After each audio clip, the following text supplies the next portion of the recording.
எல்லாருமே போயிட்டாங்க. இதில் வந்து ரொம்ப ரொம்ப வந்து மோசமான ஒரு ஆள் அப்படின்னா, ரொம்ப மோசமான ஒரு ஆள் யார் அப்படின்னா நம்ம காங்கிரஸ் தான். காங்கிரஸ் வந்து எப்படா ஓடுவோம், அதாவது காங்கிரஸ் வந்து முன்னாடியே தாவையை கூப்பிட்டுச்சு, அப்பயே காங்கிரஸ் போய்க்கலாம், ஆனால் தெரியாது. அதுக்கு வந்து ஆட்சியில் இருக்கிறது கூட இருக்கும் காங்கிரஸ்க்கு, அவ்வளோதான். ஸோ இப்போ வந்து தேர்தலுக்கு முன்னாடி திமுக ஜெயிச்சிருங்கிற மாதிரி சுச்சுவேஷன் இருந்தாலும் திமுக ஓட்டிகிட்டு இருந்துச்சு. அப்புறம் ஜெயிச்சது வந்து தாவைக்கான்னு தெரிஞ்சிருச்சவங்க உடனே அடுத்த நாள் கூட அடுத்த கால் பண்ணி காங்கிரஸ் வந்து தாவைக்காடு ஓடிடுச்சு.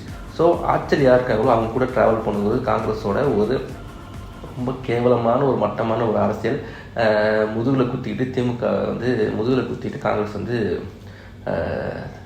தாவைக்கோட போயிடுச்சு. அது வந்து திமுக ஏற்றுக்கொள்ளவே முடியவில்லை.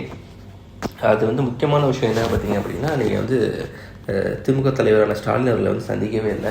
ஜெயிக்க வச்சது ஸ்டாலின் அவர்கள், பிரச்சாரம் செஞ்சது திமுகவில், கூட நின்று வேலை செஞ்சு மக்களிடையே ஓட்டு வாங்கி திமுக